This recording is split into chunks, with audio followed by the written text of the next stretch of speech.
Hello world, I'm here today. I haven't actually decided on the title of this video yet. It's going to be something kind of clickbaity about the link between David Sylvian and the Beatles.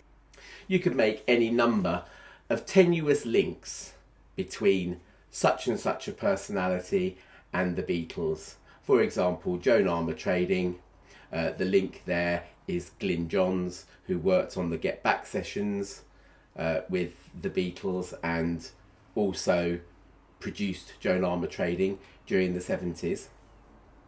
The Pet Shop Boys, because of the fact that they were on the same label as the Beatles. Adamant, because his mum was Paul McCartney's cleaner. So, you know, all kinds of links. But I think David Sylvian is such an enigmatic character that you really would not have thought that there would be any kind of link between them at all. We had the Beatles, who throughout most of their career were basically polishing the pop song into sort of its most pure form, its into the most beautiful kind of art that there could possibly be. And then there was David Sylvian 20 years later doing the exact opposite, trying to work out exactly how far you could go in deconstructing the elements of a pop song but still have it resemble a pop song. So throughout his time with Japan, there would be all kinds of gamelan orchestras and a lot of counterpoint and a lot of classical elements and jazz elements, and then even more so throughout his solo career. So in a sense, they're like that. They're so far apart in their philosophies of what they're doing. But I suppose in a way, this is just an excuse really for me to be able to talk to you about two of my favourite musicians, i.e. David Sylvian and the Beatles. I love David Sylvian. I always have loved David Sylvian from as long as I can remember being a teenager. And then also one of my favourite photographers, which is Angus McBean. Okay, Angus McBean, spelt Mook as in MC, B-E-A-N, but he's not Angus McBean, he's Angus McBean. I'm reliably informed. So it's just really my excuse to talk about those three and to try and draw them together. Okay, I'll try and keep this video as brief as I can, but I would like to go into certain different aspects and maybe go off here and there and try and draw it all back together at the end. Right, so who is Angus McBean? Angus McBean was born in 1904, died in 1990, aged 86. He started out in life being born in Wales. His mother moved to London, I think after the death of his father, took them up to London. Angus McBean went into banking, but he also had a hobby, which was photography and drama, amateur theatre. He sold a watch that had been left to him to raise the £5 necessary to get himself some photographic equipment. He studied for a little while under a chap called Hugh Cecil, and he also worked in amateur theatre, particularly in designing sets and lighting for sets, which you can see is going to sort of, if you're designing lighting for a set, that is pretty much you're designing lighting for photography as well. There's a huge sort of common element there that's going between them. He met some pretty famous people through Amdram. Three of them that I've actually heard of as such were Laurence Olivier, Vivien Leigh.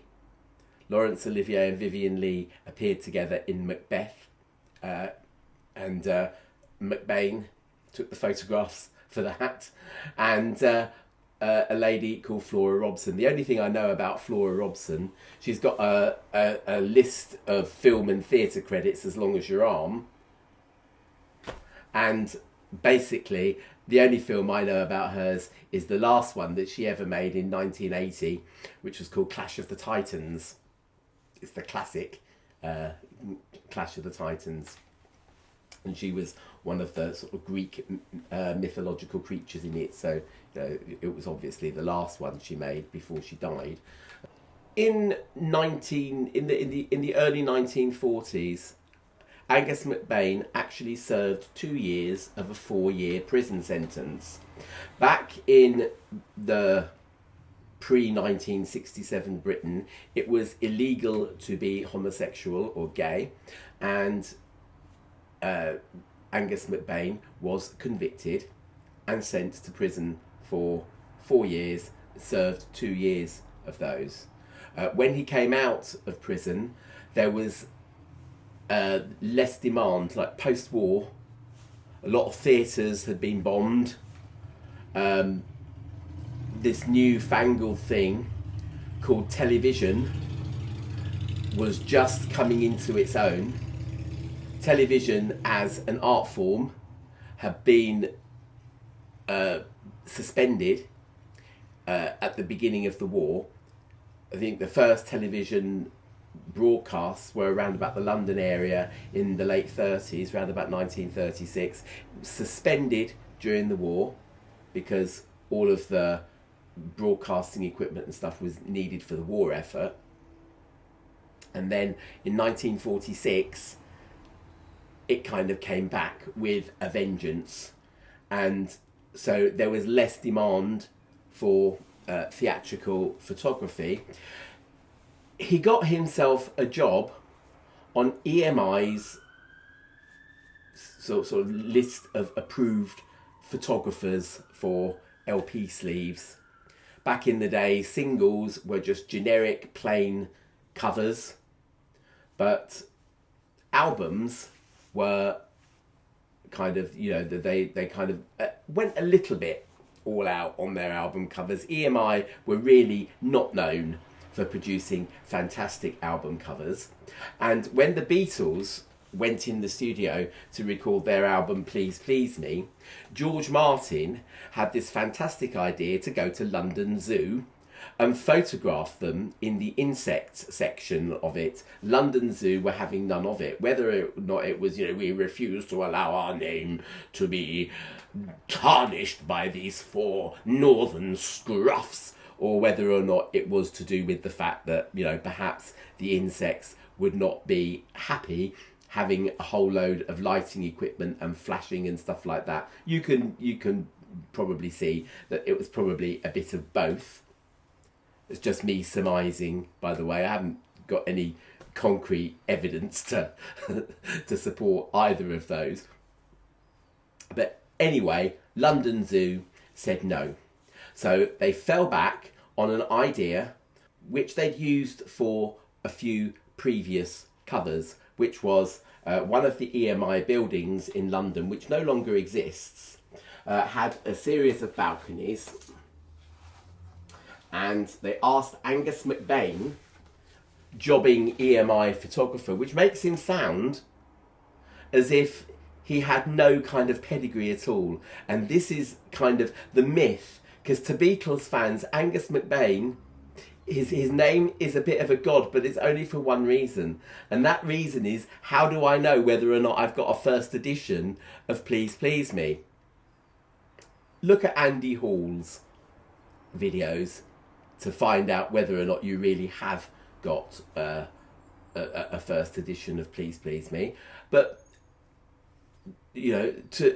I just want to kind of dispel the myth, really. Angus McBean was a very, very well respected photographer.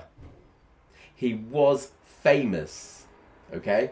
The reason why he went into prison was obviously kept a bit hush-hush, but you can obviously see as well, it doesn't take much imagination to see why perhaps, as well as the war and blaming, the lack of theatres being blown up and God knows what, and also the fact that he'd been put in prison for homosexuality as well. It would have been pretty hard to find yourself some work. And so, for him to be on EMI's list, as it were, I suppose was a way of EMI at least saying, we know who you are.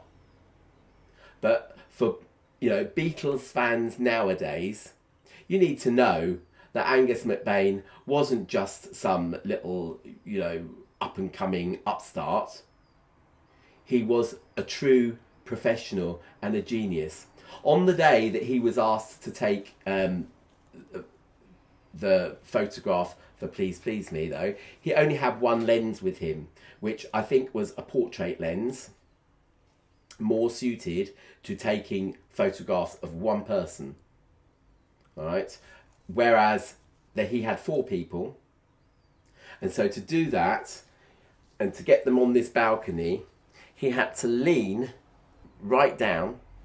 All right, now we're going to come back to this album cover a bit later. Now, as a photographer, McBean was very interested in surrealism.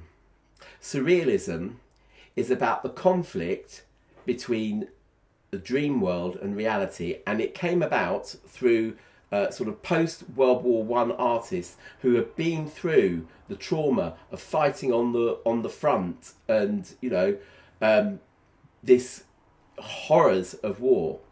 And the idea behind it was to try and resolve a conflict between the reality, what life is, and the dream state, and to try and bring those two together. Magritte and Salvador Dali were 2 of the biggest proponents of surrealism. It's an above reality, that somewhere above the reality, above the dream state, there is some sort of uber reality that we're trying to tap into here. That sounds a little bit like the psychedelic vision of the 1960s. To be fair, surrealism only started going out of fashion towards the 1950s. So by the time that we're in the 1960s and psychedelia, it's not an unfamiliar kind of concept, all right? Except that psychedelia made more use of substances that are now illegal, substances that didn't exist when Dali was painting his clocks and his car. And Angus McBean's, I suppose, conflict, really, or conundrum, was that a camera is supposed to take things as it happens. We're obsessed with how the camera captures reality.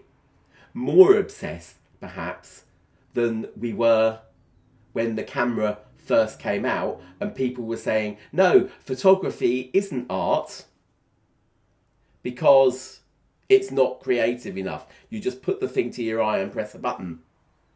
And now we've got dash cams everywhere, police wear cameras or body cams, and we're obsessed with this idea that the camera has to promote something that is real life. And in fact, it actually doesn't. As I sit and look at you here, I'm being viewed by my IMAX camera, my IMAX web camera. It's distorting things about me. It's distorting my ears, the way that a selfie camera does, the way that we take a selfie. My ears aren't really pinned back to the side of my head. My nose really isn't that big. It's not as big. I am not bright red. I have a light on, but because it's the last day of August and the weather out there is just grey and proving that it's the last day of August for us. But McBean had this, how do I get photography to appear slightly surreal? Now, in 1938, he actually took a picture of the actress Dame Flora Robson, which is here. And you can see that this is really just a piece of art. You can see how through his use of lighting, so the lighting is coming from this direction, from the sitter's right, Flora Robson's right, and she's looking into it, right? I wonder whether or not this was actually a costume. I seriously wonder whether or not this was a costume. We've got something resembling a tree here, and then we've got what I would imagine is a painted background. But look at that use of light. It makes her look very beautiful. Marlene Dietrich always found sort of her proper light, gave her what we call butterfly lighting, i.e. a shadow under the nose. Right? This is not Rembrandt lighting. Rembrandt lighting would possibly have that shadow under the nose, but there would just be chinks of light on the cheeks. He's lit up her whole face, and then he's worked in the dark room using a technique called dodging and burning to really burn in those shadows and to create this very, very high contrast, vivid image. Film in those days was only black and white, which is another way of being able to lift something out of the real world that might in colour have just looked very kind of unconvincing. So also his use of aperture sizes, he's used quite a wide aperture here to get the background blurry and for her to sort of emerge from it. And Dame Flora actually said that this was one of the most satisfying portraits that she'd ever sat for, and basically it suggested how she felt at the time, which was alone in a desert. Remember that image, it's going to be very useful in a minute. Even if we look at Please Please Me, the cover of Please Please Me, that as I said, he only had one lens with him. It probably wasn't the best lens to capture the most ultra realistic and undistorted forms of four people, because he had a portrait lens with him. He had to go down at an angle which has made a feature of the balconies of the building, but also made it taller than I suspect it was. We'll never know nowadays because that building no longer is. But yeah, this is, it's not real. It's also on a diagonal. It's also on a diagonal. You don't see things like that. So again, it's not anything major, but it's slightly off kilter. It's slightly in the form that he's known for, without making it too difficult for pop pickers of the 1960s to go and buy an album and feel that they're not buying anything out of the ordinary and weird and outlandish. It's just a happy-go-lucky pop album, but with a slight twist on this theme. As I say, they'd used this balcony shot before.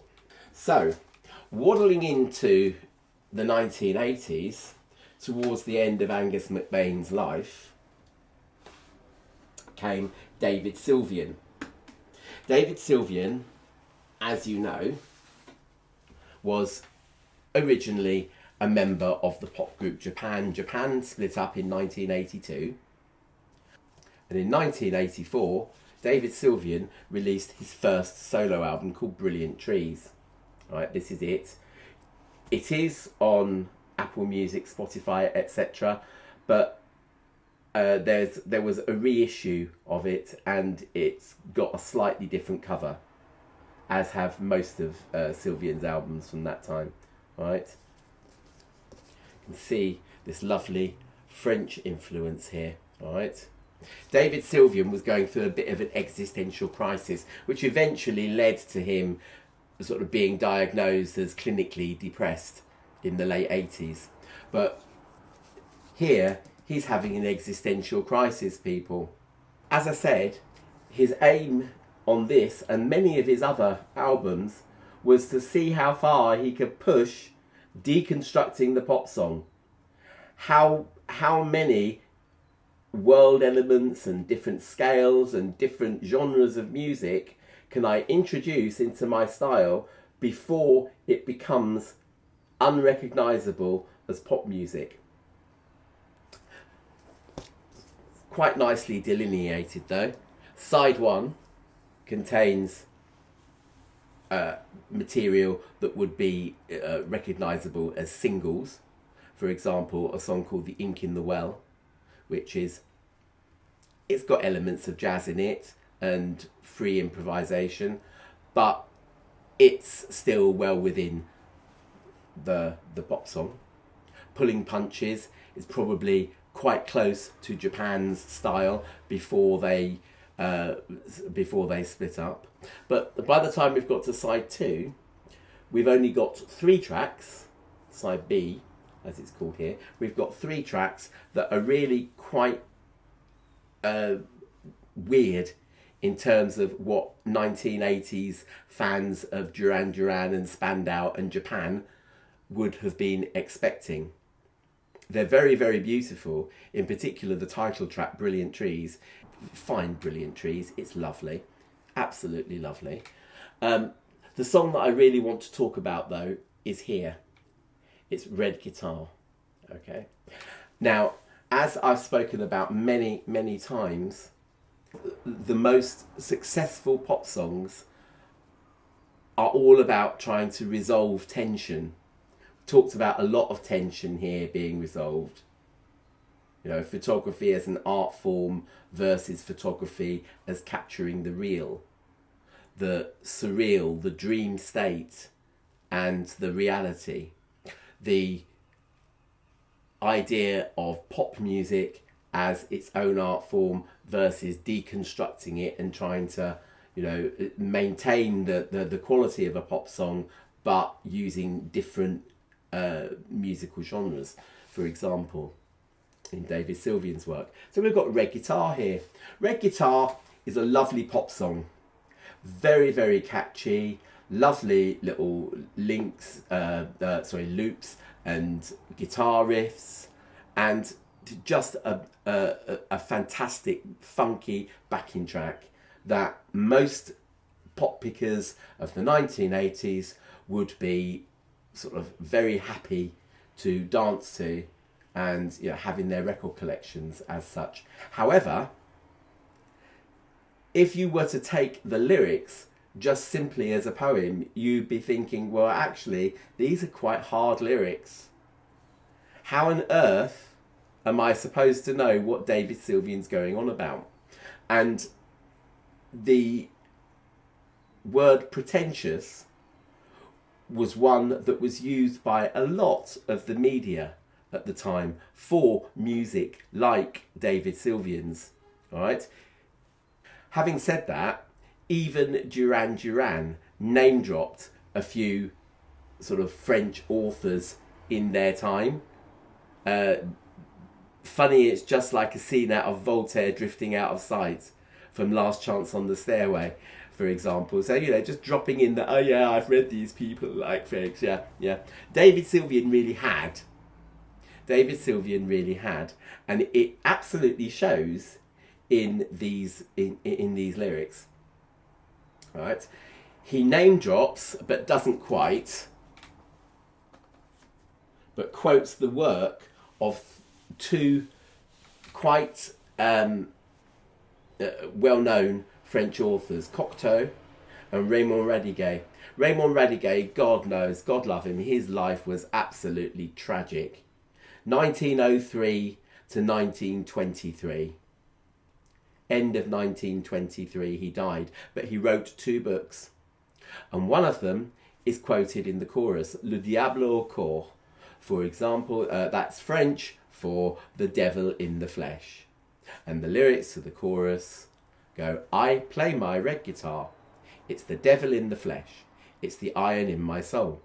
And the iron in my soul, guess what? That is the title of a book by Jean Cocteau.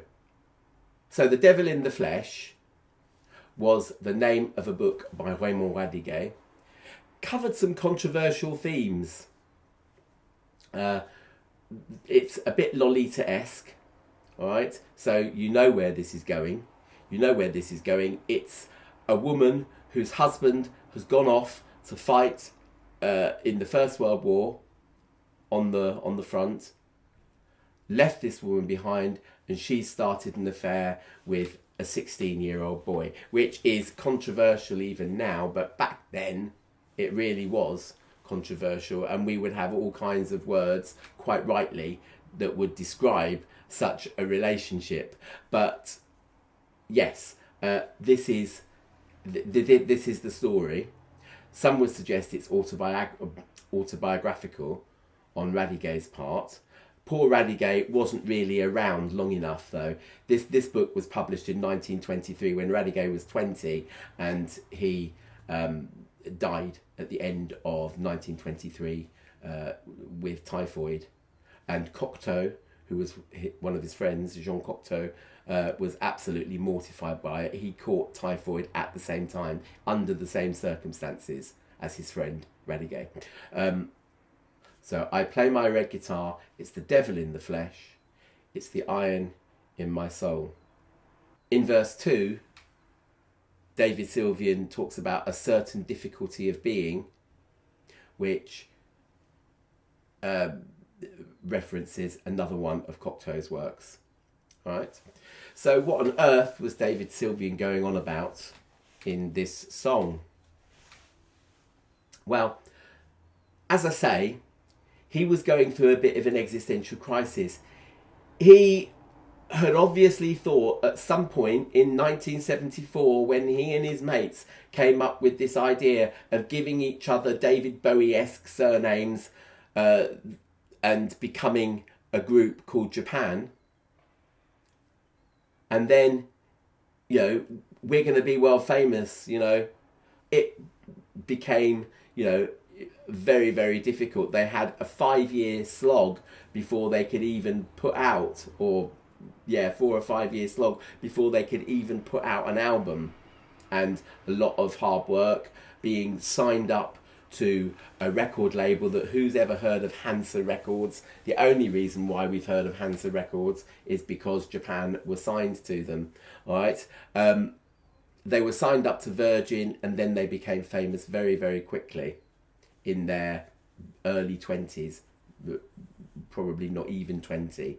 Right, they were signed up to Virgin, and suddenly they had the whole clout of a big record company behind them, and they made it, and David Sylvian hated it. All right.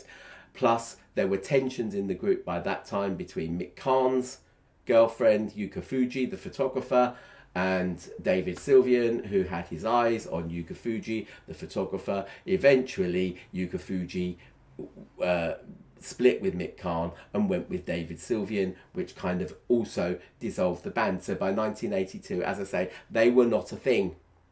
All right.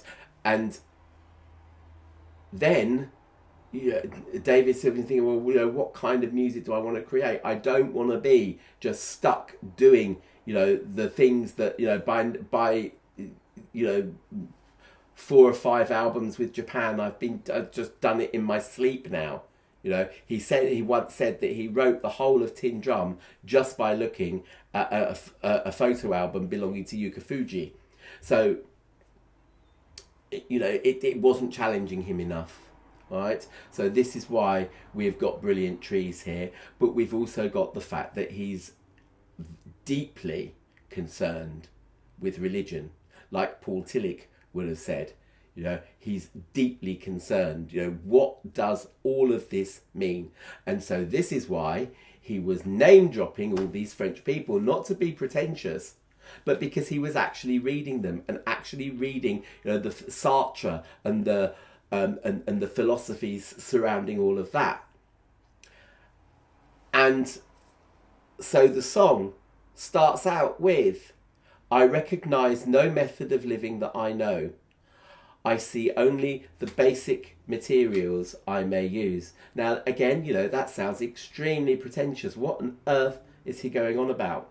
But I think, you know, I can offer, and, you know, don't quote me as saying, you know, that David Sylvian meant this, because maybe he didn't. But the way that I would interpret that is that, you know, if you imagine someone like Quentin Crisp, you know, again, back in the early 20th century, in the 20s and 30s, right? Quentin Crisp was a gay, just famous person, really. You know, in the end, you know, towards the end of his life, he became a wit and raconteur and everything. But at the time, he was just a problem. He was just a problem. You know, he was basically extremely effeminate and liked to wear women's clothing at a stage where somebody identifying as female or being trans, as it were, it just wasn't on anyone's radar. So if you are somebody like Quentin Crisp, I recognise no method of living that I know. I have no role models. I have no role models. I have just no idea. This is, you know, the basic materials I may use. It's just, you know, the feelings, the hunches I've got inside me. The feelings and hunches that I've got inside me. And I've just got to live them out as best I can, or shut up. All right? I can't complain about recognising no method of living that I know, or having any kind of you know, lack of role models, unless I live them out, which is what, you know, give him credit, whether you like him or not. That's what Quentin Crisp did. He ended up getting rejected by the gay community, because if he was seen hanging around with them, then they would all be busted by the police, because he was so obvious. He ended up in court, and, you know, his life was, you know, basically, you know, a very lonely life, really, for very, very much of it. David Sylvian is being faced with questions like that about his religion, his beliefs, his attitude to fame, his attitude to pop music. It's disturbing him, it's worrying him. He's also reading these French philosophers, and in the second verse, he says, I understand you're facing problems that I know, a certain difficulty of being. And in other words, I'm reading all of this, I'm finding more questions than answers. But I, you know, back in my, you know, to my kind of simplistic way of thinking, I could, you know, relate this kind of problem, at least if I'm interpreting it correctly, I can relate this kind of problem to a kid's book called Giraffes Can't Dance. Right? That's not to belittle the conundrum that David Sylvian is in at this time. He is in a conundrum. All right? However, you know, to put it very simply, Gerald the giraffe basically can't dance.